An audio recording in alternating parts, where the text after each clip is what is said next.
కష్టకాలం దుఃఖ సమయం నన్ను వేధించగా, ప్రాణహితులే నన్ను విడిచి వెలిగనను చూడగా, ఓదార్పువైన చెంత నీవే ఉండినావు, నా కన్నీరు నీ కవితలో దాచి ఉంచినావు.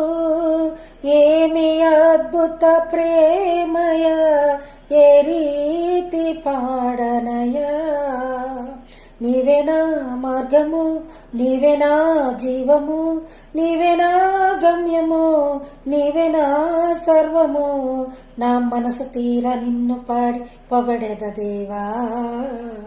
నీ దయలో నీ కృపలో కాచితివి గత కాలం.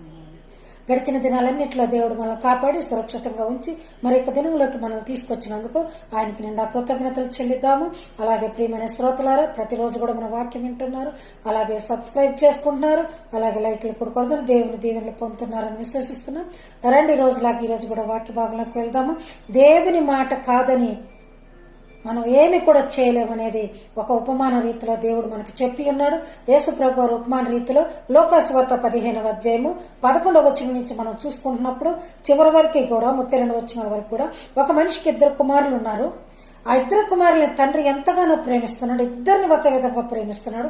అయితే చిన్నవాడు మాత్రం తను చెడు అలవాట్లకు లోనైపోయి, మరి చెడు స్నేహాలకు లోనైపోయి అతను బయటకు వెళ్ళిపోయి బ్రతకాలని నిశ్చయించుకున్నాడు. తన ఆస్తిలో సగాన్ని తీసుకెళ్లిపోయినాడు. మన అందరికి తెలిసినదే.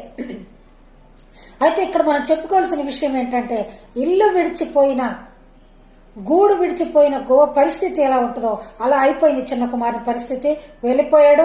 మరి స్నేహితులు డబ్బంతా అయిపోయారు, అతను వాడుకున్నారు. తర్వాత డబ్బు అయిపోయిన తర్వాత అతను పందులు తినే పొట్టుతో తన కడుపుకు నింపుకునే స్థితికి వచ్చినప్పుడు మళ్ళా తన తండ్రి ఇల్లు గుర్తుకొచ్చినది. నా తండ్రి అంటే అనేక మంది పని వాళ్ళకి సమృద్ధిగా భోజనం ఉంది, నేను ఎందుకు ఎక్కడ ఉండాలని తండ్రిని క్షమాపణ అడిగి, నీ కుమారుడిగా కాదు, నీ ఇంట్లో పని మనిషిగా, ఒక పనివాడిగా ఉంటానయ్యా, కూలివాడిలో ఒకను ఉంటానని బ్రతిమలాడుకోవాలని బయలుదేరాడు. కానీ తండ్రి అంతకన్నా బిడ్డను చూసి పరిగెత్తుకుంటూ వచ్చి కౌగిలించుకొని మరి బంగారు ఉంగరం పెట్టి ప్రశస్త వస్త్రములు ధరించి ఘనంగా ఎంతగానో పండుగ చేసి, మరి చనిపోయిన నా కుమారుడు తిరిగి వచ్చాడు, తప్పిపోయిన నా కుమారుడు దొరికాడని ఆ బిడ్డ దొరికిన ఆనందం ఎంతగా ఉన్నదంటే, ఆ విధంగా నాకు కూడా మీరు పాపస్తుల పాపం చేసే ప్రతి ఒక్కరు కూడా ఎప్పుడైతే పాపాన్ని విడిచిపెట్టి నా ఎడల లేకపోతే నా దారి వైపు మళ్ళుతారో ఆ సంతోషం నాకు కలుగుతుంది అని ప్రభు వారు తన ఉపమాన రీతిలో చెప్పినట్లుగా మనం చూస్తూ ఉన్నాం. ప్రియులారా, కష్టకాలం దుఃఖ సమయంలో అందరూ కూడా మనల్ని ఎవరు